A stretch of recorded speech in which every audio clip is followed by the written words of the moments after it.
Start this while you're gone, okay? I'm gonna clap. No. Is it okay if I clap right now? No. What's up, Victor? What are you doing? Why are you holding that chair? Come on, we just begun. Can you just sit here so we can talk? What are we talking about this week? This was the start. I'm not restarting. Aren't you supposed to do the intro? Yeah. Well, what are we talking about? We're gonna talk about the Jojo Rabbit. Jojo Rabbit. That's great. Jojo Rabbit is great film. So we saw Jojo Rabbit this week, and it got 8.0 on IMDb, and it got 80% on Rotten Tomato and 95% audience score.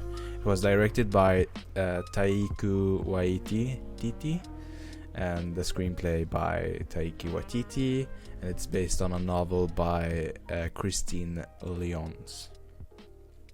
It stars Roman Griffin Davis as Jojo, the little kid. It was his first major role, and I think his only like big professional thing, and he was really great. It's like, what's up with all the kids actors in all the movies we watch being really good? It's I think there we can discuss it, but I think there's something to kids very, I don't know, being so raw and not being too much in their head that give them like just being these awesome actors.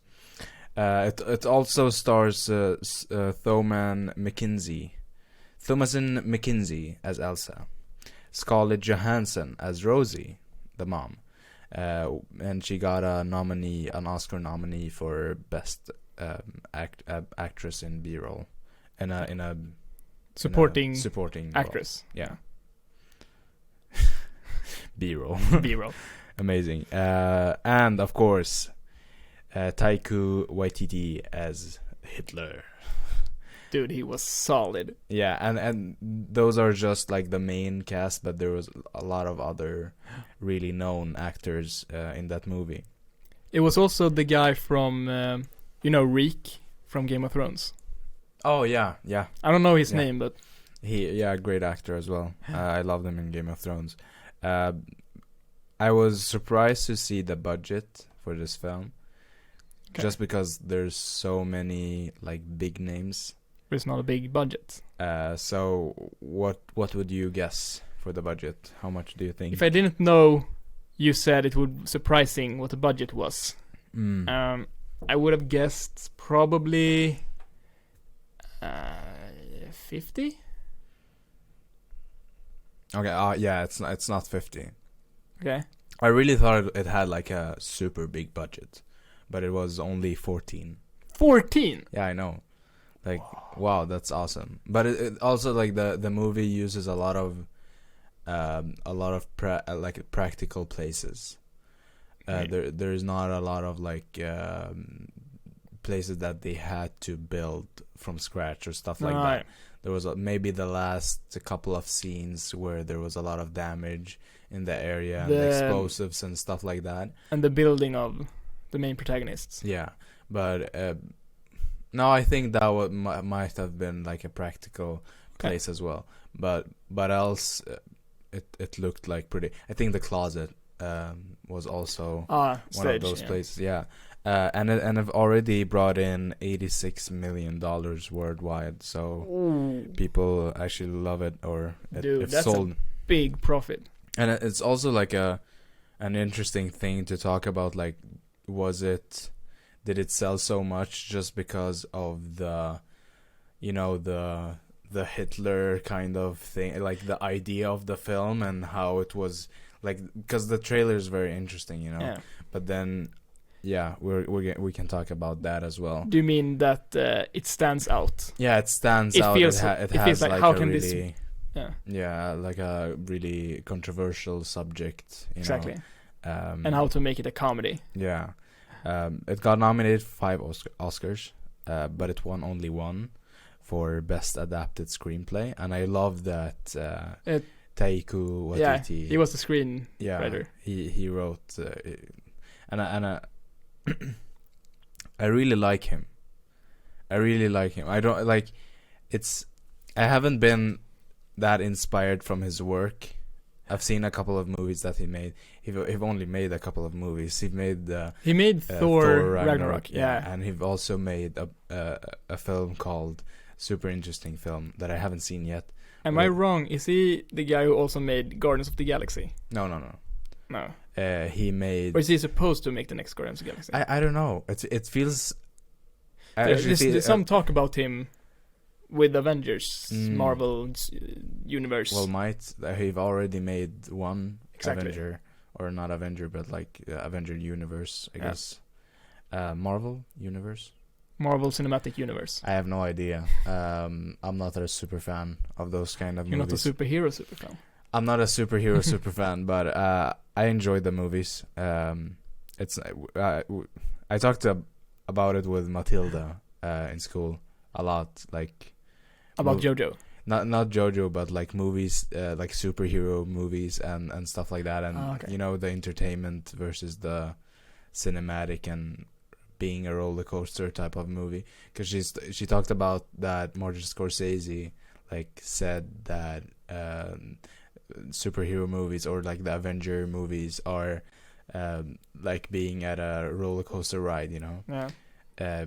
Well, I think people saw it as a bad thing, like, oh, why is he saying that, you know? But I think it's also like, it's a good interpretation. Like, just don't overthink it. Most people don't watch movies because they want the deep messages and stuff. Yeah, exactly. For example, me, just a year ago, I just wanted to watch a movie just for entertainment value. I didn't really want to get a life lesson or rethink my life, you know. I just wanted to see cool stuff. Exactly. Hence why I watched almost all Marvel movies.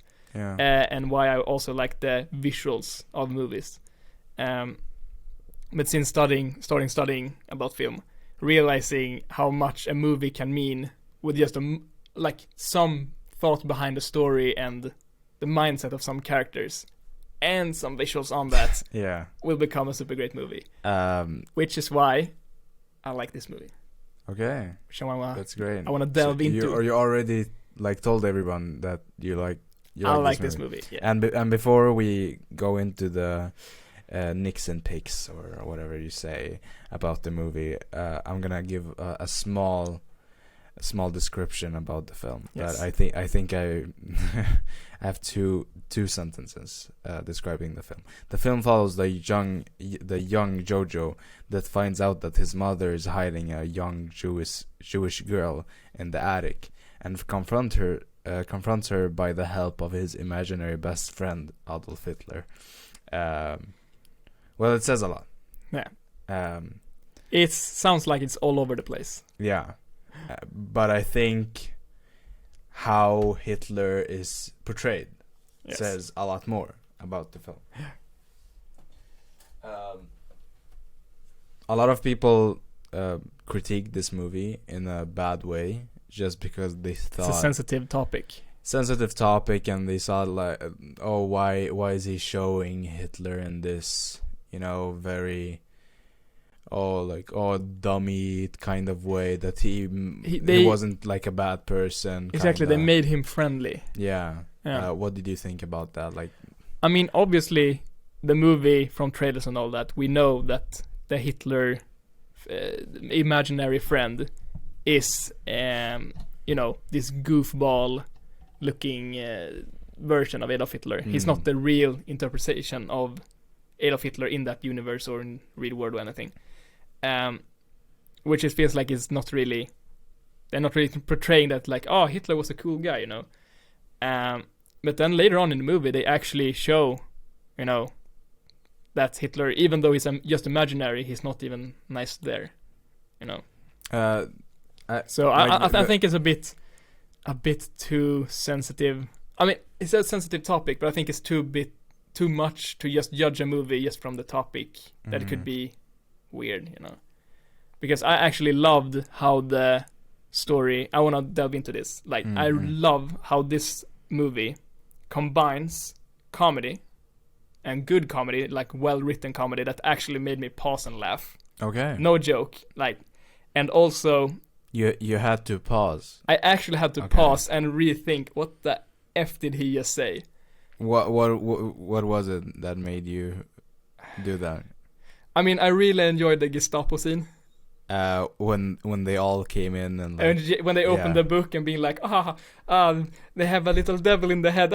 It's funny because it's true. And just stuff like that, because they build up this picture, this view that all Nazis have the same view of Jews, and it's just like, it's facts for them, even though the adults know it's not facts, but just the kids are just so brainwashed. It's just it becomes weird. So the problem was, and what they show is that the problem is that even the adults thought this was true. Not all of them, of course. Not all of them, but that they did. Yes. But I thought the movie was like, I think people are just sometimes too sensitive. Yeah. Because like Taika is Jewish. He's from Jewish heritage, and like he would like don't stop to the like nooks of things and the limits where things go. I like art in general need to push boundaries, and sometimes you need to be able to talk about stuff that people might think is sensitive, but give the person like some space, because that he doesn't mean anything that you might think he does, And also, you get the feeling, or like right off the bat, like in the beginning of the movie, you don't get the feeling of, the Nazis, there seems pretty cool.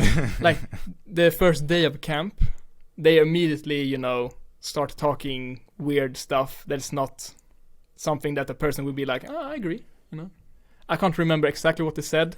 They said a lot of things like, the montage of all the kids doing exercises and classes during the camp, being like, describe how a Jew looked like, and they just say like, it has wings, scales, like it has mind control. Ooh. And then immediately after being like, that our race is like the pure one, we're the best one. They're just jealous and they want to kill us, so we kill them first. Like stuff like that. It's just so absurd, so it's not gonna be. Yeah, because I think people just judge the movie from the trailer and just the fact that Adolf Hitler is a main role.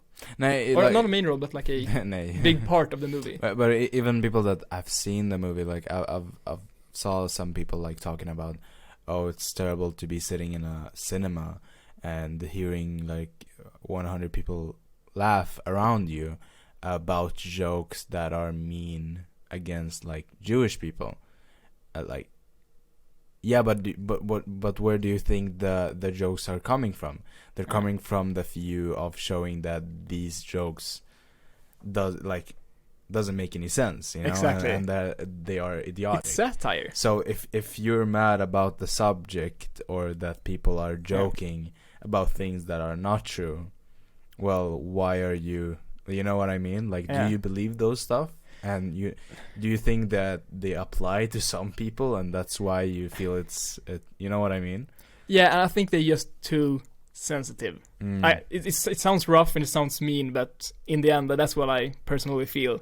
Because, as you say, all the jokes about Jews and stuff, they're made as satire, and instead of laughing at Jews, we're laughing at the Nazis being like how they're just fucked up, Exactly. And that's the point of the movie, to just show this picture that these Nazis, they like think they are in the right, but they're so goddamn off, Yeah. And they just, for example, the book scene being like, he has a devil in the head, it's true, nobody's thinking, it's true because it's true. It's I don't know. It's funny because it's true. It's funny because it's true. And but I do think, what I also want to mention, that the perfect combination was that comedy was just like awesome. I really enjoyed the satire and not laughing at the Jews, but like laughing at the Nazis because of their weird mindset. But also how easily this movie played me. In what way? Like, I love action comedies. I love, comedies as a whole. So going into this movie, I knew, of course, that Nazis would fail, like, will be defeated by the end of the movie, or some twist will happen, because the kid is obviously like a heavy Nazi, He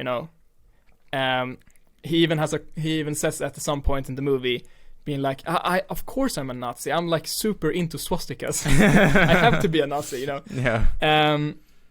And just the entire movie, just being satire. His mom is just weird, but even though she seems to be one of the more, like, you know, sane people, even though she's pretty much insane also.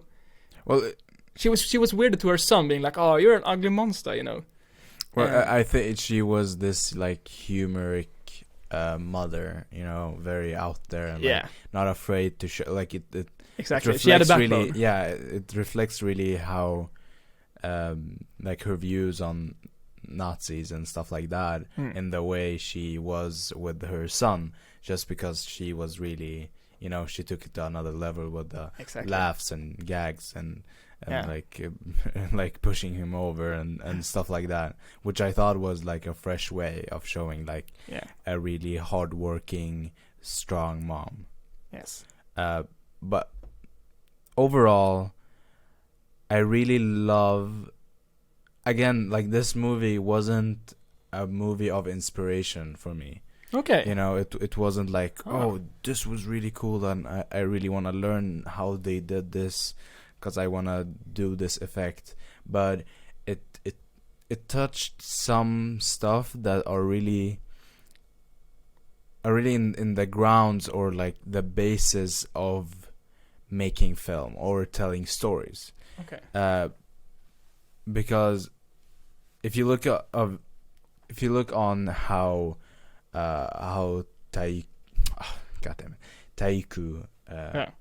makes film, or like how he sees how his world of cinema is, he likes to make stuff that shows the world from the point of view of children.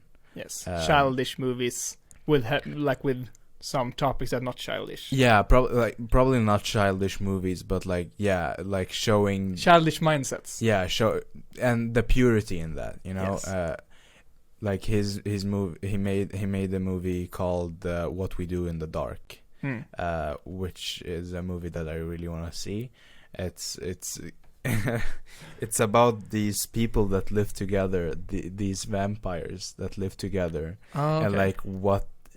It's almost like a Office kind of movie, slash like it's really gaggy and comedy and like it's filmed like a documentary, you know, with a lot of physical gags and stuff like that, and it's really childish in the way that, oh, we're gonna take like vampires that often is made like scary movies or like you know, very and make them silly, you know, and make them like super silly and like the problems that they can face in a normal life, you know. And the first movie that actually made him kind of famous, he made a short film called Boy, tror jag. I think, which was made into a feature film as well. That follows this young boy that like lives in a really bad neighborhood, and he finds out who his father is, and there's like some trouble with that or something like that. But like really showing that childish view of the world and how almost stubborn children can be, and how they are fed.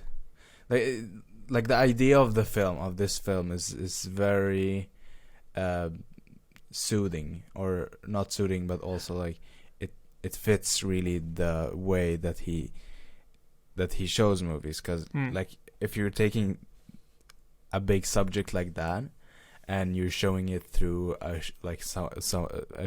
kid's eyes, you almost like digest the problem in such an easy way, you know what I mean, like they do in this movie. Yeah, exactly. Well, I'm talking about this movie. Yeah, exactly. Taking like this massive problem, Nazis and like, hatred, viewing it from the perspective of a 10-year-old boy. Yeah, exactly. And also why I was on this tangent, but I got lost. So the perfect the comedy, like super.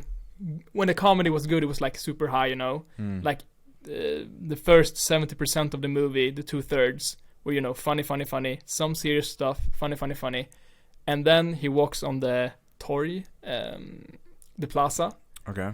and then he just sees a couple of shoes dangling, and it's his mom, he's hanged. That, oh my god, that scene. That's what I'm talking about. That's the perfect combination in a comedy movie, because you're expecting just like to be silly, and as soon as they hit you with something serious, it just punches you. And then seeing from that scene how Jojo got changed as a character, just like walking outside, he became more serious, and even some adults around him were like, "Oh, your mother was a great, but now she's dead," But now she's dead. Now she's dead.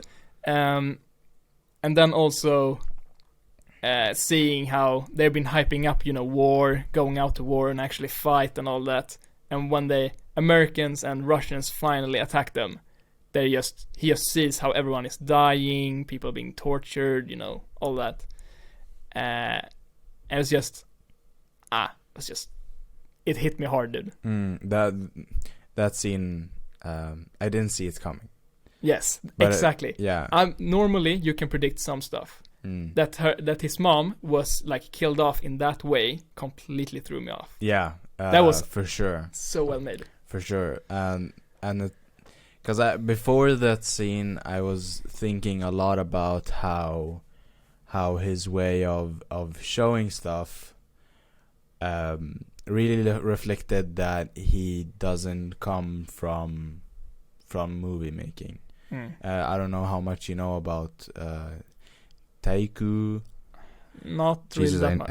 I really need to learn how to say his name. I can't pronounce his either. That's the way I meant. Taika Waititi. Taikiti? No. Oh, there's no T. There is a T. Taiki? Taiku. It sounds really. So sorry for butchering the name, but I'm really sorry, dude. I think my name is super hard as well, like my surname at least. But Golestane. Yeah. But it really shows that he's not, and it's almost like a fresh thing that he's not from filmmaking. He started as a model. Oh, did he? Yeah, like super short. Something that he finds very cringy.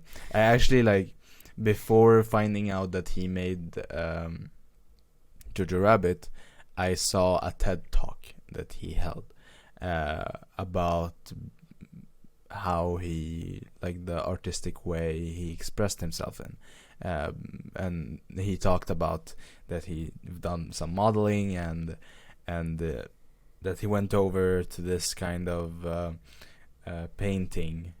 So he does a lot of, he expresses himself through painting a lot. And he's very visually active, something that I've found in a lot of people that we have in school, that they are very, or not a lot of people, but some, very visualizing of themselves. When they talk, they use a lot of hand motion and body language, expressing yourself in not only the vocals, but just and people, the presence. And I think he comes, like, him coming from that area makes him almost not overthink the process of making a film, you know what I mean? And it also makes the film feel a little bit less Hollywoodistic. You know what I mean? It stands out, definitely. Yeah. And I love the character writings. Just like how, as you say, they stand out. They don't seem natural. For example, the mom. I still have problem with, like, a mom acting that way. Oh, my kid is just messed up in the face. He can't walk properly. He's probably gonna die in the war if you're ever gonna get to war. He's your problem now during the days. Yeah. So I feel like it's a nice fresh of breath air. Yeah. And not seeing all these, typical movies. No. Even though most of the movies we watched recently are not super stereotypical. Yeah, we've watched like a lot of new movies. Even though we watched Karate Kid, yeah, which exactly, is a yeah. typical movie, but his way, like, I've noticed that he doesn't use like very advanced techniques. Stuff that I can't do, but like, you know, but it's how not how you set up a scene and stuff like that. It uses like very basic types of showing stuff, but it's you don't need much else. You know what I mean? Like, he keeps himself to the story and the acting, and he really dives deep into those things. And like for the Jewish girl, Thomasin, I think her name is. I think so.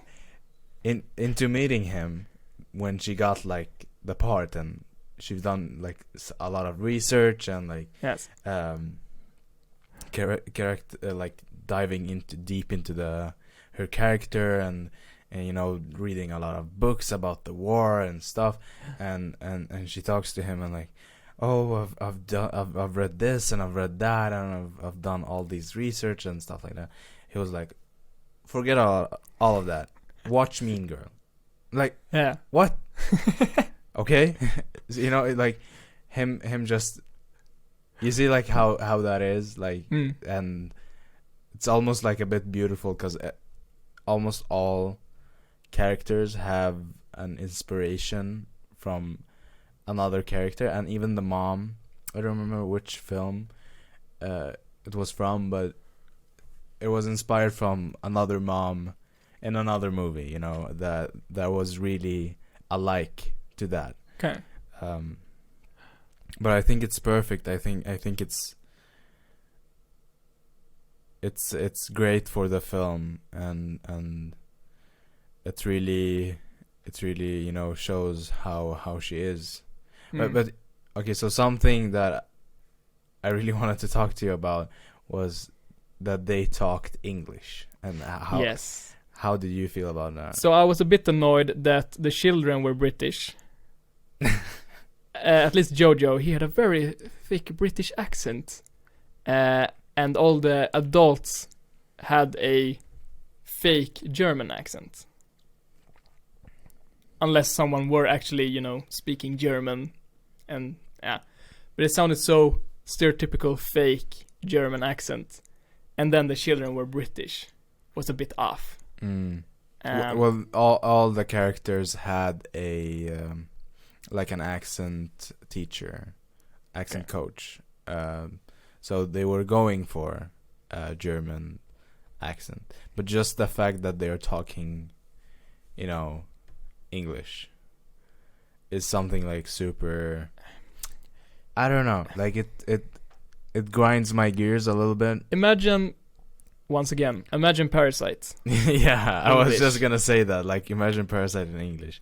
Yeah, I wouldn't like it. No, I wouldn't like it at all. So I think it's a bit weird, but since it's just satire so much, it slips by.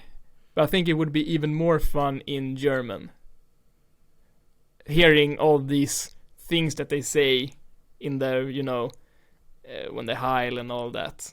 You know, having actual German-speaking people might have made it a bit more effective, or because the British threw me off, thinking this is just so unserious, like not serious at all, which the movie is. Yeah, exactly. Because is it something that helps the story? You know what I mean? Because it's hard to sell a German movie. Yes. A German-speaking movie. Same for Swedish and exactly other small countries. Yeah, smaller, and it really needs to be super great with the film, just to sell it with like Parasite, you know. Yeah. And Parasite does it so great, and they also like bring in English a little bit, which make it a bit fresh, but like. But it's also hard to have a great cast, because most of the time, a movie that nobody have heard of, or a new director nobody has heard of, the actors are the ones that bringing in some viewers. They're not interested in the movie like fully. They just want to see that actor in a new role. Not saying that people wouldn't go to the movie except if Scarlett Johansson was there, but if the movie was in German, it would be less probably, like, less people going there for the actual actors, since mostly the German people would know the German actors. You know what I mean? Yeah. The same for Swedish movies and stuff. But I think I've thought about like a good example that we're from something that we just learned about, or like the some text that we've read for the sound analysis. Where Johnny, he was talking about, Johnny's our film music teacher, which have analyzed a lot of movies and like the soundtracks, and how you should think about sound and how you should describe sound, and the reality. One of the things that he brings up, how close to reality that is. You know, har den förhöjd sinnlig modalitet. Yes. Or still words I don't even understand, even though they're Swedish. So they it means that, does it have like a above the, you know, an extreme version of how it sounds in reality, or is it trying to be as natural as possible? You know, as close to reality as possible. And something that we've talked about, that movies that bring it to the extreme, you know, they take it to another level. They take it not from just like, I talked about Dunkirk, and for me, I thought it had like this extreme version of reality, just because the soundtrack, the music that Hans Zimmer made, it takes so much space in the soundtrack, you know, and in just the sound in general of the film. Yes. That you only hear the ambience and the, you know, when they walk and the sound effects of the walking and stuff like that, you only hear it a little bit, and the sound and the music is taking such a large piece of the pie, you know. It makes the movie like, it's not that you feel it's unreal. It's more that you feel it's a lot more tense than it would have been without the music. You know what I mean? And taking that into this movie, it's not about sound. We're not talking about sound. We're talking about that this movie is taking something that seems real and taking it to another level. As with the comedy aspect of it, of course, the Gustavo wouldn't come in and be all silly and stuff like that, and Hitler wouldn't be this silly, and the problems and the kid and like his they would friend, have other problems, you know, to worry about than the youth scout, you know, the stuff like that. They wouldn't be. It's almost like you can. I think you can like almost weigh it to German expressionism, you know. Okay. Do you know what that is? No. So German expressionism is, it's like it came from this movie. I remember all the something of Dr. God damn it, I don't remember the name. But so there was this amazing movie from W.H. John, I think, something like that. I'm butchering this so much. Yeah. I shouldn't be talking. Wait, I can't actually look it up. Okay, give me a second. Talk about something. Okay. But I think so. I want to talk about there's some cool effects, some special, not special effects, but like practical effects, and also some special effects. For example, when the mother is hanged, you know, how they use the buildings as spectators. Did you notice that? Wait, what? So when the mother is hanged, we are like, there's some new settings on three different buildings with windows on its ceiling panels, looking like eyes. And one. Oh yeah. Yeah. Do you think that has some sort of symbolism, or just that people are the the town is sad or something. I actually think it has to do with German expressionism as well. Okay. So the name of the movie, I'm so sorry. The name is The Cabinet of Dr. Caligari, which is like this massively known movie that inspired so much. It even inspired the maker of Sunrise. The movie that we have seen, in the way that it's so over the top with the showing things. It takes stuff to the extreme, and it's a scary movie made by Robert Wayne, and it's about this guy that wait, I'm actually gonna read you the description of it.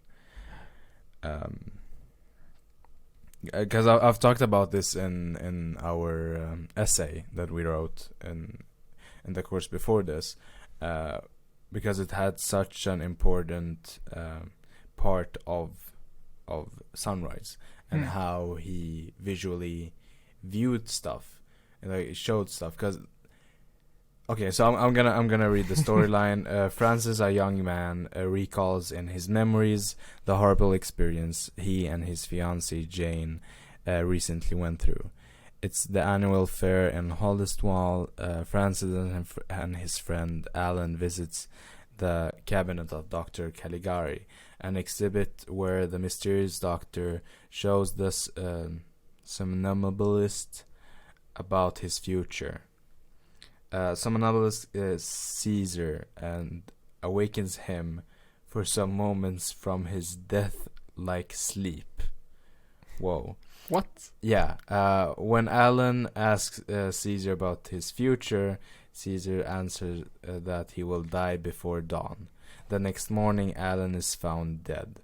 Francis suspects Caesar of being the murderer and starts spying on him and Dr. Caligari. The following night, Caesar is going to stab Jane in her bed, but softens when he sees the beautiful woman, and instead of committing another murder, he abducts her.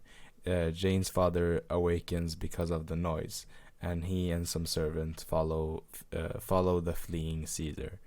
When Caesar cannot outrun his pursuit anymore, he gently places Jane down on the ground and runs away. Francis and the police investigate the caravan of Dr. Caligari. Did you understand anything? No. It's a lot about being in the mind of people, right? And they made these sets. Okay, so this movie is from 1920. Okay, very early, and they made these sets with a lot of, out of shape walls and out of proportion sofas, and like the tables and stuff were big or like super small, and the walls were crooked. Just taking the experience of someone's mind into the room. You know what I mean? Yes. So making the world, like almost forming the world to the experience of someone's head. And that is like, if you just think of that idea and how it have inspired. And have to portray it in film. Yeah, and how it was the beginning of something that made a lot of movies that we've seen today, a lot of my favorite films, I don't think they would be where they are without that movie and without that director. Sunrise wouldn't have become such a big influence because of that movie and because of German expressionism. Well, it's all based around like making these extreme over the top stuff, but still being connected to someone's mind. Yeah, exactly. So it's not which I think this movie does in that way, when you see for example connection. With the windows. Yeah, exactly. Be like the windows being in that shape, it's almost that Jojo could imagine seeing them and portray them as sad faces or happy faces. I don't think he saw them, and it's like he's the only one that sees them. No, but his mind would portray them as Yeah, exactly. sad faces. And in that like scene, he felt a lot of like alone, and that people saw him. You know, he had no one to go to, and it almost, you know, I think it was his breaking point for the, Yes. And such a big piece of the story. You know, just talking about the film, I start liking it more and more. Yeah. And it almost feels like this really wholesome film, with comedy, which is nice. You know, it's always nice. I love the first part of just being silly. I love silly, just being super silly, and then making you question, like not the mindset of the Nazis or anything, but just question, like, what's gonna happen? Like, can I trust that this movie will be not serious throughout the entire movie? Will it have some sort of twist? The twist comes unexpectedly, or at least I expected something to happen with the mom, either she being kidnapped or like being executed and Jojo seeing it. But just stumbling into her dead corpse was just a throw off, like completely threw me off. And after that, he just played with my emotions. I remember when Jojo and what was her name again? Just call her the Jewish girl. Jewish girl, yeah, the attic girl. Yeah, the girl in the attic. When they walked out of the building, I actually, you know, got teared up, you know. And I haven't been when they danced exactly in front of the building. Yeah, I actually started to not cry, but like I got a, you know, I got a tear in my eye. Yeah. And I haven't had it in like watching a movie in some long time, you know. So it's just really nice to have this feeling of a movie bringing out emotions, not just, oh, I'm thinking this is cool, I thought this was pretty inspiring, but just like actually physical emotions. Yeah, which was cool. That's great to hear, because that's the expectations was the thing that threw me off, because the movie easily builds your expectations and then just, you know, with pure sadness. And so what were your expectations in the first part? So the first part, I knew it was going to be silly with Adolf Hitler. I knew it was going to be super silly. The reason why he was not able to continue the camp was because he blew himself up, you know? Yeah. And when he got the scars in his face, everybody bullies him. Or not bullies him, but like picks on him. I thought like the scars were like, they weren't that bad. Yeah. You know? I was like, why are they bullying him for like this little, just a little bit of scar, you know? It wasn't that little though. It wasn't that big either. I mean, it was not I mean? super visible, but it was all over his big part of his face. Yeah. But I really, and I had some sort of expectation of there's gonna be a turn for the protagonist where he realized, maybe a Nazi is not that great, you know, because they build up so much of the mom being like, we're gonna lose the war anyways. Why even bother? But I'm so into swastikas, I have to go all out, you know. Yeah. So I just waited for the moment for him to start realizing maybe being a Nazi is not that great. Yeah. Which is why I also love the scene while they immediately lose. I think his best friend was named Tori or Torky or something. You know, the fat kid? Yeah, I love the fat kid. Dude, Christ. He was such a good side character. Yeah. And when they immediately when they lose the war, and Jojo runs up to him, but you also survived, and he says like, yeah, I mean, it's not like a really good time to be a Nazi right now, I think, you know. And also I think the movie really nails, not really nails, but I don't know about you, but I don't have really that much experience of war, like, you know, living during war or anything. I've been through many wars. Vietnam. I've been in Vietnam. I've been to the Second World War. I've been in tons of smaller wars and you know, stuff happening in the Middle East. World of small wars. Yeah, I've seen some shit. I've seen people die. On movies. Yeah, in movies. No, but exactly in movies. I think, as of what I've heard from my, grandparents, so my dad is adopted. Okay. So my entire dad's side of the family is non-biological. And I have so my non-biological grandpa's dad was a magazine, or like a printer, yeah. He worked as a printer for the local magazine in his town. And when the war broke out, he started printing out propaganda against Nazism, like, protests. Okay. And it was in not Sweden or no, in Germany. Okay. And it was not, he was like, he wasn't punished for it. Yeah, he was punished. Okay. He was not, super big on it. He was just, making his small. It was more of his small part next to it. And he was, helping a Jew here and there, small stuff. It was not like helping a Jew here and there. He was not, the super heroic person going out to the street shooting down Nazis or anything. He was more than, he did small things here and there. He eventually got caught and thrown into jail and stuff. Oh. And I've heard he survived and everything. Nice. But it's still German. We just put him in a good jail. Yeah. Just don't let him out. So it was not, he was not on the war fronts or anything, but just I've heard some side stories here and there, hearing that the kids from war actually got, messed up.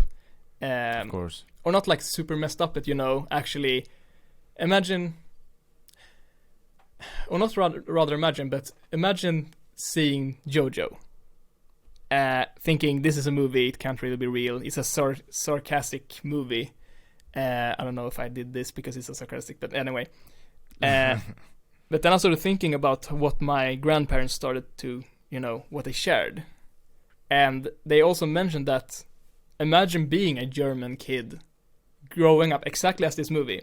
Growing up, you're 10 years old, and the only thing that you know is that Adolf Hitler is like the guy. He's the guy you wanna, grab a drink with when you get the right age. You wanna work for his personal guard. You wanna become Gestapo, and everyone is just. He's this guy. Every time you say hi to your mom, you says like Heil Hitler, You don't say hi to your mom. You say Heil. Exactly. You say hi Hitler, Yeah. And then just having this worldview that you are the perfect race. You are all this. You're gonna win the war. You're gonna take over the world. No one can touch you because you're Aryan. Everything that. And then finally, when they heard so many things that they want to go out to war, they just say, "Oh, I wish I had a uniform. I wish I could have a gun so I could shoot, Russians or Americans." But then once it actually hits the kids, you can see that Jojo just runs around being like, traumatic. He doesn't do anything. He just, taking everything in, being like, this is not what I imagined. And imagine being a kid in World War, sorry, and just the thing that you've been taught your entire life just flips during the events of a week or something, during a war or a fight where you live, and then all of a sudden foreign people comes in and just, we are the ones having right now, and then you're realizing that I don't know if that's right or wrong. What should I think? Like your entire mindset is being questioned by yourself and everyone around you. Well, that's exactly what this movie is about. Exactly. And, so he's been brought up just thinking, I'm a Nazi. I'm the best person in the world. Adolf Hitler. He's the guy. And then as soon as the war hits like them, he says, but we need to fight for Adolf. And they say, but you can't really fight for him anymore. He shot himself. He's a pussy, he's a coward. And then you're being like, wait, what? He's supposed to be this heroic dude. Yeah, he lied to us. And then the lady brings out like a machine gun and starts shooting, Take this and run. Yeah. Give him a big hug. Just imagine just that feeling of being like just played, completely played, everything you know in your life is a complete lie, or not complete lie, but just if it's a lie or not, and all that. Well, seeing how it was portrayed in this movie, I could feel his pain, his inner pain of just thinking, I have a Jew in my attic, I'm doing a bad job keeping her alive. And then by the end of the movie, he's just, damn, what should I think, it feels, it hits, it hits. Yeah. And also, I don't know if I said this before, but when it involves children in movies, and they are being hurt, or they're being like affected in a negative way, it hits more. And especially for me, I really, as we've been working with kids during like after school programs and stuff, seeing how kids are being just mentally affected just hits a little bit harder. So this movie really played me, being like well, it's always interesting because what you talk about, like our generation haven't been really in war. Yes. And some of us might have some conflicts in Middle East or but we in Sweden, yes, if we're gonna talk about that, like we haven't experienced the worst that humankind have seen. No. We Not haven't even close. No, not even close. Like the worst thing me or you can think about is like, I don't know, not having hot water for like 2 hours. You know what I mean? Yeah. Or like having to walk through the rain for like 15 minutes. Or absolutely worst case, some dude's getting beat up on the street, because he dealing drugs or something like that. Yeah. Which is all over the world. So it's not specifically here. And it's just, I mean, I can't imagine being in the position of Jojo in the middle of a war, not just thinking I might die at any second right now, or just what am I believing in? Is this the right or wrong thing? But like this, the absence of being in such a cruel place, it's almost like I know that Taika made this movie just, and he talks in an interview about how it's important to make movies like this just to make people remember that stuff like this happen, and that's why there's always like Second World War movies or like war movies in general, just to like don't forget that it might go bad.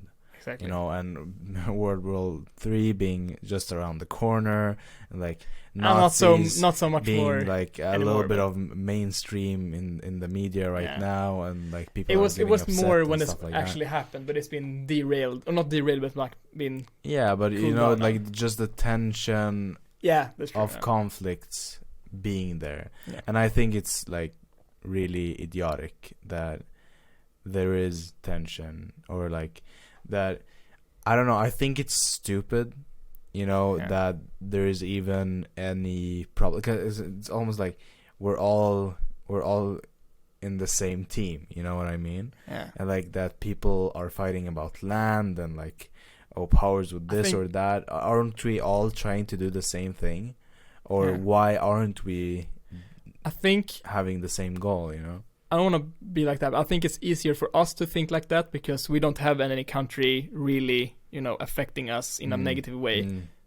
Don't want to be like that, but the Russians have been, investigating us, they've been sending submarines, they're doing some spy stuff. Those sons of bitches. But they never like actually, what I know, I'm not super educated in this. Yeah. But what I know, they're not actually been out, Do you think they're like making like trying to take land or trying to take resources or anything? But you know the entire American oil situation where they're trying to just like take monopolies or like. It's almost like about the oil and the money. Exactly. More than. Which is why I think for them it's more personal. It's more it's more heavy than for us that just being outside is a bit. I guess it's a very sensitive. It's easier to look. On it in a from outside way. in, of course. So I think it's a very. I'm not the right person to talk about this, but I think like this is just what I think. In general, the concept of being in this like having even a conflict between countries. Like, I Yeah. think countries should collaborate on trying to solve stuff instead of like, I don't know. We're not gonna talk politics. Nah, I'm Like, not. I'm too stupid for that. I've been through, like, I've been in countries that are really awful and like that hates a group of people for just being themselves or like following a religion or something like that. And that's why we moved here, because my family is following this religion that Muslim like really don't like. And it's weird because the religion is all about peace and like liking all other religions. And like, it's really stupid, like, you know, it's really dumb, but who the fuck cares, you know? But I mean, just, but it's interesting to be, and I think like people that came from war and people that have grown up in those type of situation almost become these really good people.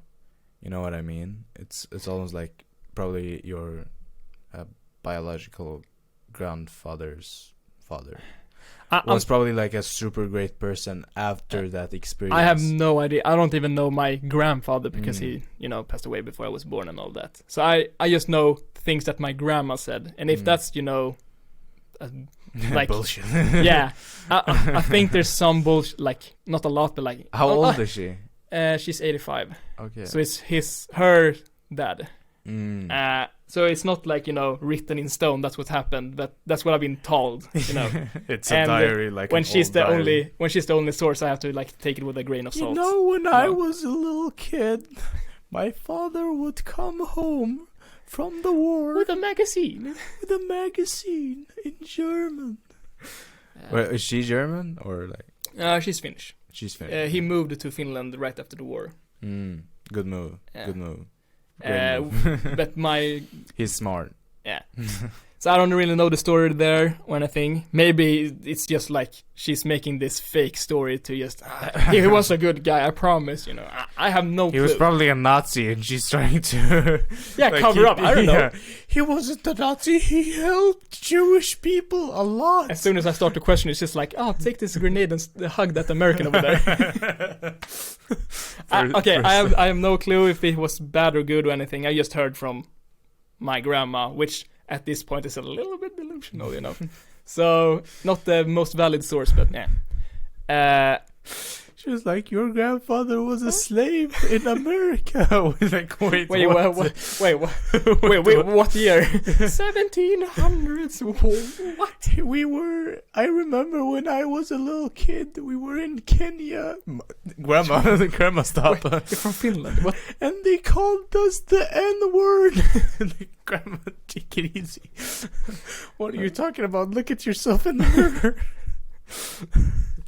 But yeah, that's we derailed a little bit, but talking about humanizing people. Yeah, but which is also why I love movies like these. They have a sensitive topic, which you go in thinking, oh, this is gonna probably be weird with a sensitive topic.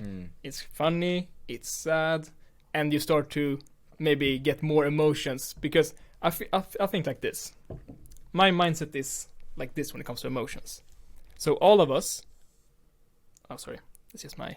It's okay. Yeah. Go on. So I think that emotions are like a sponge, you know. Okay.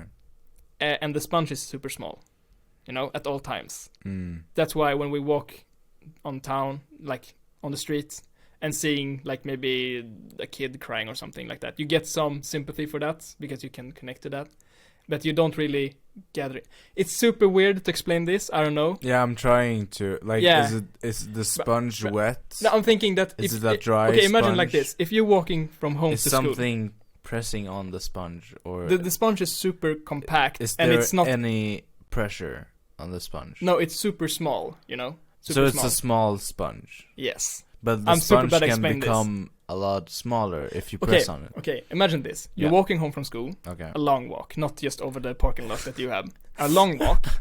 In that mindset, you're just, you know, thinking about, I have to go home, I have to do dishes, I have to study, You're just a neutral state. Okay. Seeing someone drop their ice cream, for example, you will don't think like you won't start crying for that person, you know. You will still be in that, you know, bubble. So your sponge is small. It has not absorbed a lot of emotions. Okay, so it doesn't affect okay, much. yeah, I understand. But for example, in a movie like this, where the emotions doesn't have to be sad, it could be positive also. So you're laughing a lot. You're just laughing. You're opening up this sponge, and it just absorbs the emotions, you know, and becomes bigger. And then when sadness hits, you have this big sponge absorbing the sadness, and you become more sad. So I'm thinking, if the movie wasn't this funny, and that's why you cry, because the sponge is like exactly, my sponge was big. Yeah. So and all the water, all the emotions Yes. are running out of your eyes. Exactly, that's what I'm trying to explain. So my emotion intake was big because of the amount I laughed and just enjoyed the movie, and then just pow. And not just because I enjoyed the movie, but also because I laughed, physically laughed. You know, the movie got you invested in the story. Exactly.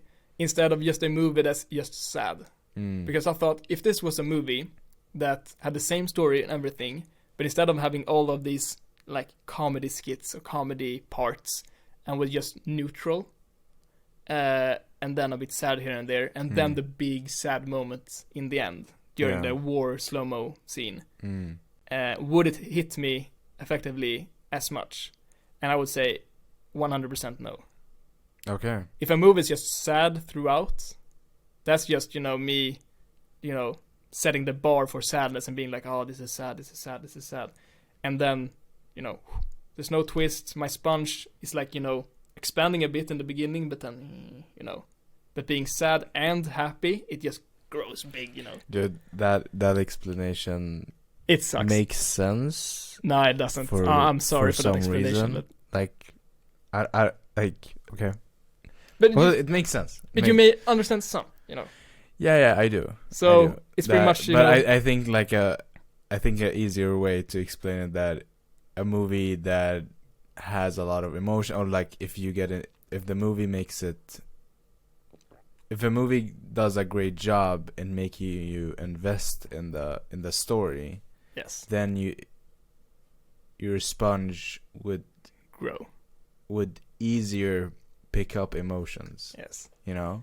Maybe if I get invested in a movie, I lower my guard, and then it hits me harder. Yeah.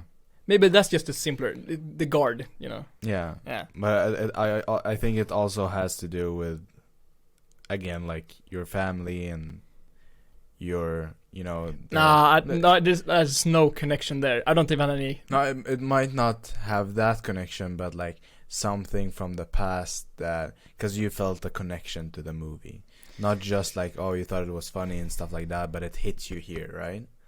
I just put myself in the shoes of a kid, you know, and I don't know if that's really because, like, I heard one or two stories from that time from my grandparents. Maybe that's why I just like have, but I don't think that's any difference from the normal audience, because it just, you know, it's not much. It doesn't need to be different for people, but I think like how much you invest in it has to do with your like your personal more as me as a person, and not about my, because maybe families, you are you have it easy for you to, you know, have empathy for people, you know what I mean? It's stuff like that.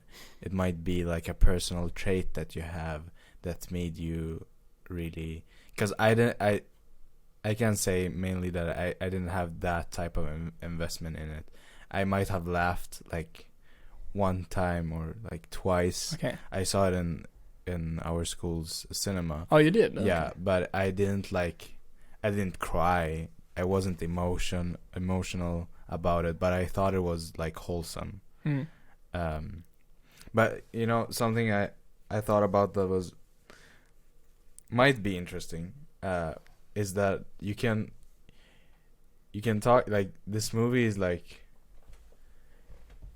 yeah, it's almost like the dictator, or like a Borat type of film. Except that this one tried to actually affect someone. Yeah, it was more dramatic. Yes. But you know, this thing that we talked about of being this satire, but being about like a really interesting subject in the making, you know, is something that I think that the Dictator talks about a lot. But the Dictator is also it's super comedy. It's super comedy, and it doesn't have that, you know, balance. No, it doesn't. So, and also what I think the difference between Dictator in the way of getting invested in that movie and well, this you're just one. laughing. Yes. So I laughed at both, you know. Maybe a bit more to It Jojo didn't Rabbit. have the drama. Exactly. It didn't have the subplot of a Jewish girl being just the worst period of her like life. In the Dictators, just someone is the main protagonist who have the worst time, you know. But so still having that super funny moments, but they still have the real talk, the realization when the mom talks to the Jewish girl. Having those moments spread throughout, just to like not completely lose you into the comedy. Yeah. But thinking there is it wasn't still serious. Just comedy. Yeah, Exactly. And the Dictator is just, you know, comedy. Yeah, but I think what I meant was that the Dictator also it's comedy, but it also talks about the really important subject, you know. Yes. But it's not clear about that subject. It's almost like, you know, some stand-up comedians talk about like super controversial things, but people that they get hate for it and stuff like that just because people think that they are mean or whatever, because they're all about the comedy and they expect people to understand that they're talking about the subject and making fun of it because it's important and they are really serious about them. It's almost in that way, and I think that's the good thing that Jojo Rabbit does, is that it also talks about like it has a dramatic almost like a melodramatic piece to it that is sad, you know, and it's not just about comedy. It's almost like the world, the physics of the world they are in are comic, you know. And the serious part of the one standing out because it doesn't feel right to the universe of that movie. But you know, we've talked about that. It's a bit weird that they talk in English and stuff like that, and it made me think about Inglourious Bastards, because there's a lot of English in that movie, but the Germans don't talk English. You know what I mean? And it's almost like except for Christopher Waltz. Yeah. Well, his character, like it's like the English in the movie has a reason behind it. Exactly, it's justified for being English. Yeah. For example, that he is a head like big up in the like army. The first scene, he talks English because he want if someone is hiding in the house and no German. Yeah. Have you seen the movie first of all? Yes, of course. Okay. Yeah. So he doesn't want people in the house, the girls that are hiding, that he thinks. Yeah, he doesn't want them to know that he knows. Exactly. Beneath the board planks. Yeah, exactly. Yeah. So it's almost like it has a reason behind it, and it's made in such a way that you never like think, oh, it's why aren't they talking more German? Because you're following the U.S. Army. This felt more that it was in English just so the majority of the audience could understand. Yeah. In Inglourious Bastard is more they speak English because they had to speak English for that scene, for example, or something. But I think like the English, like the German accent in the English becomes this way of saying we're speaking German now. No, it's more like it becomes this comedy thing, you know. It becomes also like a bit comedical of itself, just because, you know, like when he talked, like, you know, the way that they talk, it's a bit funny, you know, how you find some accents funny. Yeah. You know, when people try to speak English and they have I don't this understand accent. what you meaning. Yeah, yes, exactly. Don't you think my accent is serious? Yeah, Smörgåsbord. that's exactly what I'm talking about. It's like, why am I talking English and the Swedish in the Sounds like svenska? it sounds like we're trying to make a German accent become Swedish anyways. No, we're trying to make a or I thought we were No, trying it was a to, Swedish. Yeah, well, we're trying as to I make, said it sounded like I was like trying to svengelska. prata svengelska. It sounded like I was trying to, like, you know, wait, am I touching the German accent now? I have to go back to the Swedish one. It's like Joey in Friends, like when he's trying to make any accent and become Jamaican. Yeah. Jamaican. Hey man, yeah, I can do great. I'm from Poland. Yeah, exactly. I became Italy. Poland. I'm New Jersey. I'm in New Jersey. I'm walking here. So I have a small thing. Yeah. This is just like the visual Victor coming out. There was one thing that was just, you know, not spectacular. It was nothing, you know, wow, this is amazing, but it catched me. And it was when Jojo in the beginning of the movie was putting up posters right after he was injured, and he had a brush, put up posters, and it was a picture of Adolf Hitler, and each stroke shifted between the fake Adolf and the real Adolf. And obviously that was to show Jojo's view of Adolf Hitler. I thought that was a really nice touch. Yes, but it looked so clean though. It was just someone sat there and masked the shit. Not only masked, because there were also, you could see the strokes of the brush on the face with the glue. Okay. So it's also the glue strokes on each faces. Damn. And I don't know if that was post or if that was. I didn't rewatch that part, like, but I rewatched noticed. it once. Yeah. Like right after, but it looked so clean, you know. Yeah. And of course I was like super impressed because that's hard. That's not a green screen or anything. That's like masking. Seriously, masking.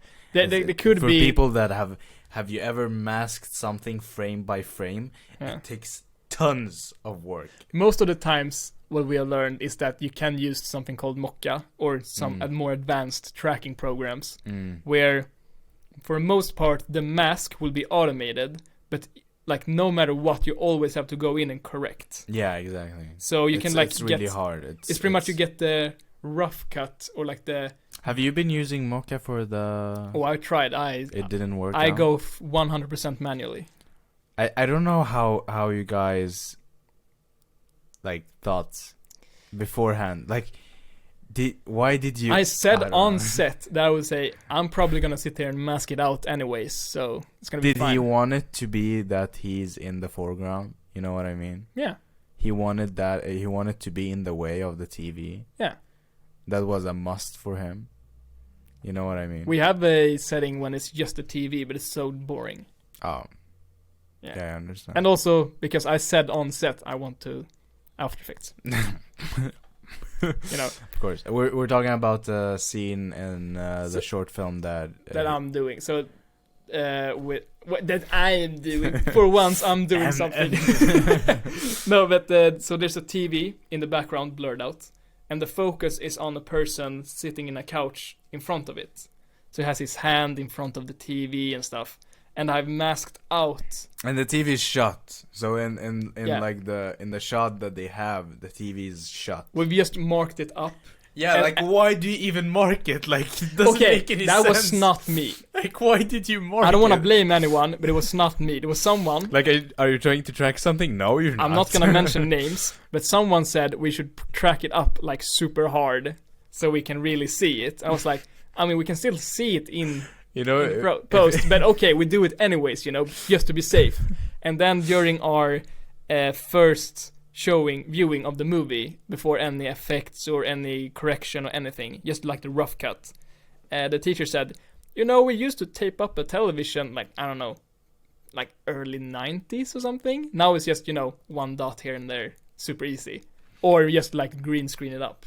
Yeah, well, they put a tracking point on green screen. Yeah. You know what I mean? Like, but it just didn't make any sense that you have it, like, cause we have a green screen in our, like, a TV in our film, and the thing that we did was we shot a static picture with no one in the foreground, you know, several, and we had one version that we have the TV on, so we got the light from the TV on, like, the foreground stuff. The only thing about that is the colors might be a bit off. If you just have one solid... on the foreground, but that you can do a bit of in grading, but it's also like, you know, like when Håkan saw it, like the stuff that we took, like the version, and we had a meeting with him and the guy that we have After Effects with, Göran. Göran is our After Effects teacher, and he was like, you know what, guys, good job. He was like super proud that we took like one with the TV off and one with the TV on, you know, and static pictures, and he loved the foreground and stuff, and I was like, yes! I should probably learn from you guys, because I think I'm gonna get shit for mine. You're gonna get, but hey, you're putting in the work, and that great balls, man. Great balls. Great. And also I love sitting with individual frames. Yeah, of like, courh. Who doesn't? As I've studied animation, it's fun to just be like, this frame needs to be perfect. Oh, nice. Now I have 700 more frames to do. Yes. You know? Awesome feeling. Yeah. But it's actually like, it's actually pretty fun. Like, I've done that. Yeah. I've done like so I was working on this project last summer. I was doing a fashion film for my sister. It was like her examination project, and I went there and filmed a lot of stuff, and there was this beautiful scene where this girl like runs across in this like tight forest, right? And so I had the like the name of the collection between like almost in like in 3D between the trees, right? Having blurred trees close to the camera, and stuff. And so it's on a state between some trees, so some are blocked and some not. And then I masked out the girl, so when she runs past it, so the title begins to be removed a little bit at a time while she's running. Like as she's running past the camera, you know what I mean? So that took a lot of time. And I did that like seriously frame by frame, because I didn't know about Mocha back then, you know. So I sat in Premiere and like masked. Dude, I still don't like Mocha. I have to learn Mocha. I just used it a few times. I really have to learn it, but as of right now, I mean, it's kind of asking. It's like a modern person talking with like, you know, chainsaws and like modern tools, and then talking to like a old school woodsman being like, I'm using my axe that's 50 years old, you know. I'm the axe man, you know. Exactly. But some people like axes still. It's not a problem. So do you have on the ground of all the things that we've talked about, or do you want to take the quotes first? I'm thinking we should round up. So on the ground of everything that we've talked about, what is your review? My review? Yeah. We should do quotes first. I just asked you. Yeah, but I didn't know you. Asked you. I told you. Do you want to take the quotes first? We do quotes. We'll do quotes. Go ahead. I have 2 quotes. Okay, great. So the first one was during camp, and he said, "You are my second best friend. My best friend is Adolf Hitler. But hey, you're the second one." And he said, it doesn't matter. I always gonna be a fat kid in a fat kid's body." And that, you know, struggles, man. Struggles. What struggles? Look at him. Look at him. No, I mean, like, what? Just the mentality of like, he said something like, if you were Adolf Hitler in a fat kid's body, you would be my best friend. I'm just a fat kid in a fat kid's body. Being like, he knew his faults. He even though he just said it, you know, big up to him. Yeah, my boy. And then also when Jojo meets the Jew girl for the second time or something, when he questioned her a lot of stuff.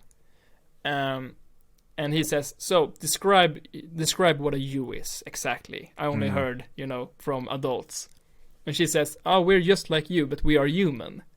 As in being like, oh, we're more humane than you guys. Yeah. We're more, free or like care taking or whatever. And he says, I want you to be serious.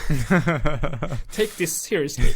And that just was like, dude, super funny and like really great written, actually, when I think about it. Like the comedy stuff are great. And like I know there is like tons of stuff that Hitler says in the movie like that are super funny, but I don't remember them. And like I keep forgetting to think about the quote while watching a film. Yeah. So it's, but like I do it sometimes, but I really loved the whole scene where the Gustavos come into the house and he hides single one of them. So I loved that all of the Hiles. So that's my quote. That it was like unnecessary long. Yeah, 64 Hiles. And we were, so no, we're just in here and we hired the kid and we hired the Gustav. And now we're hiring you. And now we're hiring you. That was like super funny. And also the first scene. Yeah, I was also thinking about that. I love the first line. You can hire me better than that. Heil Hitler. No. From inside. Heil Hitler. And he was like, what did he say? Like, Heil Hitler. Yeah. Oh, no. Like, what did Heil he... Hitler. Like, Hitler. Or something. Hitler. Who's that? Who's that Hitler? Heil Hitler. Heil Hitler. And seeing an adult man. Oh, this shit, like this episode is gonna be cut down. Dude, don't take this out of context, okay? But seeing an adult man in an Adolf Hitler costume with a small kid in a small Nazi costume standing like this, being small like, Heil, And him, oh my god, when he was running outside in the court and like running past people and like and he did like the airplane thing like, it was also like a funny, he almost making fun of it, even if it was like super like super serious for him. Yeah, I loved it. Yeah, but I'm curious, I want you to say the first. Oh, but review. Okay, yeah. Oh, do you want me to say first? It's okay. I can do it if you want. I haven't really thought about how much I would give it, but like, so I think of this as a really wholesome film. I think it's great. I think it's fresh, and I really like Taika. What? Waititi, maybe. I have no clue. Yeah. Jesus, I'm really sorry. Taika Waititi. I really love him. He gives cinema like a fresh start, and he really inspires people outside of film to start expressing themselves through film. Because he's from like he's from Hawaii. But I mean he's from another type of art. He comes from another type of art, and getting him a bit mainstream is also like he's putting the idea of film as an art. Yes, it's being a little bit mainstream. I love his way of showing childish things, and he's a really good writer, and I love the comedy. I feel like it's a film that I wanna watch again for sure, and soon probably. Did I get inspired from the film like personally? No. Does that make the film worse? No, it doesn't, because I have my style and stuff that I like to do, and I get inspired from stuff that is in that ball area. But for sure, it's a really good made satire film, and it's a good comedy film. And the critics that talk about that it's making fun of this subject or something like that, they need to see the movie in from an artistic point of view. They need to understand that making fun of important subjects is a way of processing the subject. I have a feeling that people who say that it's making fun of the subject hasn't seen the last part of the movie, because the last part of the movie like really explains that, I mean, it's a serious topic, and like seeing how it actually affects people when it's actually happening. He's pro like what was it called, like the HTPQ. HBTQ. Yeah, he's pro being whatever you want to do, and he shows that through what is his name, the officer and the guy with one eye, or one functioning eye. Yeah, and the guy from Game of Thrones, you know, he really supports them, and he shows them as being the sane people almost, of the film, and he's it's like, it's really dumb to think that it's not. People think it's like, I don't think anyone think it's serious, but thinking that he has some sort of intention, thinking Nazis are good, Yeah. I can't see anyone actually, believe that. So I don't know. So I think. But what's your? I think I would give it a strong 3.8. Ooh. Or yeah, a pretty strong 3.8. Like almost 4. Okay. Like it's a good movie. It's not. I had a hard time investing in the story, just because with comedy it's really light and it's hard to like get into it in that way, because you can't really get it serious. You can't take it seriously because it's a comedy. And like it's almost like the dialect and stuff like that keep you on the surface. But I think it's a great movie still, So yeah. So I absolutely adore this movie, and I know that the topic is sensitive.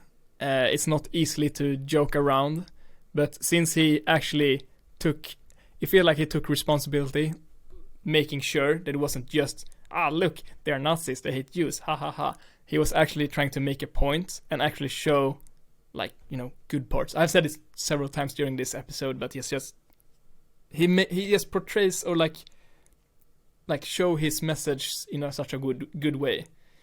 And I think people who judge the movie just because of the topic of the movie are too sensitive to, which is sad to say, but I think they're too sensitive. The comedy is freaking good, the actors portray their characters, or like act as their characters super well. It really plays with my emotions and expectations by the second half. The kid actors are crazy good.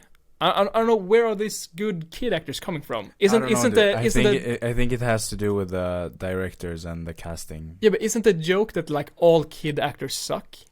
No, it's not.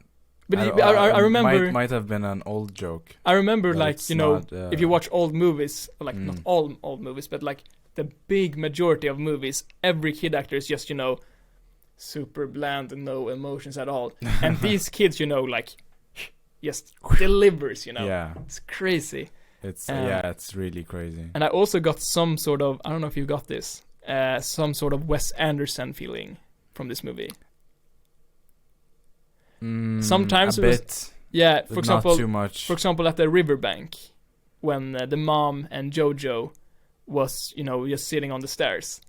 They were just so small, down left of the screen, and then a gigantic stair going up the entire I think scene. that was like a bit off. No, I think it was just using negative space. I don't think it was so much of being Wes Anderson-y.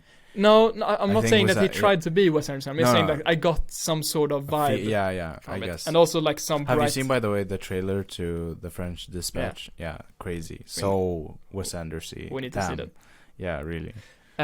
So yes, it feels like almost everything in my book. It's just, I mean, it's incredible. It's inspired me to write more of comedy.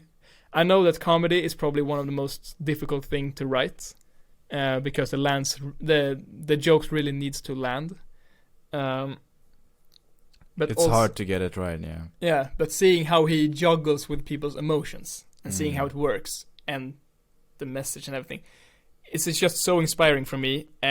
So I'm definitely gonna rewatch it. I'm gonna almost pre-order it on Blu-ray, probably in the same batch as Parasite, at the same time. Yeah, I want to get that too. Yeah. It's gonna be released in May. I'm like so far away, dude. I Yeah. want it here now. But I'm gonna definitely buy it on Blu-ray, and yeah, I'm gonna definitely rewatch it. It's a good movie when he says that he's gonna buy it on Blu-ray. Yes. Not to watch it illegally online. Who would do No, that? no. You wouldn't download No. You wouldn't download a car? What? That's a great meme. Don't use Pirate Bay. You wouldn't download a car, would you? What? Of course I would. Is that an original meme, or No, it's from the actual commercial. is it from a commercial? Yeah. Which commercial? Like, it was always in the beginning of VHS tapes. Like, What? super edgy. You see like a guy breaking into a store, bringing out like an old fat TV, and it says like, "Oh, don't be a criminal. Buy your movies legally. You wouldn't download a car." And it's like, super edgy music. We need you to know. bring that meme back. Dude, it's so great. But anyways, Wouldn't download the this fucking movie- car. checks everything in my book. I just love... I can't pronounce his name, I'm sorry. Takiti's portrayal of Adolf Hitler. Takida. Someone should make like a compilation of every time we're trying to say his name and like the different way we say it. Yeah, but I really like his acting. Takida. Takida. No, but seriously, Taco was super great. Taco. He and I just loved the scene, or like the setting. Do you say setting? Instanding. Picture, yeah. The picture that really Frame. got me in the movie Mm. was when Adolf and Jojo was running in slow-mo. Wow, yeah. And then you just hear music and he just grabs the grenade. No one is stopping him. He just looks at him and you can see him trying to pull out the pin and then throwing it. And you can see in the background, you can see Adolf, That was a lot of fun. So goofy, so awesome. So I'm gonna give the movie a 4.5. Okay. I really enjoyed this movie. Yeah. Yes. So it was just, Awesome. and hearing you being like, I wasn't really that invested. Well, I was like, I think finally th- something. I think the not agreeing second on. viewing, I would be more invested for sure. Yeah. I just It's loved super every interesting, character, though. Yeah. all of the characters, and also the lady teacher. Mm. She didn't have so much screen time, but when she was on screen, the only thing that she said was just, the thing that I laughed at, Mm-mm. She was just, every time she was on screen, she said something funny. Yeah. I mean, that was her character and her purpose as a character, but still, it was it delivered, It was like, because those characters sometimes are just, too much, Mm. but her character was just, great. Hey, grab this grenade and give that American a big hug, and then, That was awesome. Yeah, she was like righteously chosen for that role. Yeah. Perfect. Oh, so good. Let's end it on a good note. Yes. We both We don't like Nazis. we don't like Nazis. We don't Heil Hitler, and Let's leave it. I'm looking forward his next project. Yes. And by the way, the kid is already filming the next feature he's doing. Not that's no surprise at all. Yeah. Dude, It's not as big of a movie, but it's nice to see that he's already doing another thing. I think one last thing. Mm. He reminded me so much that at one point at the movie, I actually thought it was that kid actor, from Spy Kids. Mm. Oh. Yeah. No. He's probably a lot older. Of course, that Yeah. dude is our age, maybe Yeah. even older. I don't know, Mm. but just seeing the same facial structures, they have the same ish character. You know, being the short guy that gets pushed around a bit. I got the same feeling, being like, "Is this the Spy Kids guy?" And then be like, "Wait, he's the same age as us." You know, I You know? realized yesterday that the kid from The Shining is like 47 years Yeah. old right now. I'm like, God damn. It's crazy, really crazy. I thought that the reason why they did Doctor Sleep now was to have him returning as a character. No. I thought Matilda said something like that. He's not. An actor. No, he's not acting anymore. I think that Oh. was his only. He's a science teacher. Oh, I think. cool. Yeah. Like a nice story. I'm the kid in The Shining. You know, it's like Yeah. a big thing. It's awesome. But thank you, and thank you for watching. Thank you for having me be here. Yeah, Yes. a lot of fun. It's As always as fun exclusive to. guest. It's always fun to. Yes. I'm the guest, No. What? and you're also the guest. We're co-guesting. There's no host. We're co-hosting. No, we're co-guesting. We're co-guesting. Cow-guesting. Co-guesting. But this was episode 19? Yeah, I Yes. think so. Next time is 2-0. Ooh, yeah. I was almost gonna say double digits, but it's not double digits. A bit too late. Yeah, I look forward our 2-hour episode. I think we might do it with. We need a guest for that. Yeah, I think our next guest will have a lot to say about that movie, and I think I'm gonna have a lot to say about that movie. And I'm gonna be quite a lot in that You're episode. not gonna be that. You're not gonna be. I think that movie. Yeah, we can't say too much, but it's gonna be a very nice movie, and it's a genre that we haven't like dealt in too much. I guess, yeah. We have just scratched the surface of that genre, but not too much. Okay, thank you for watching, and Bye.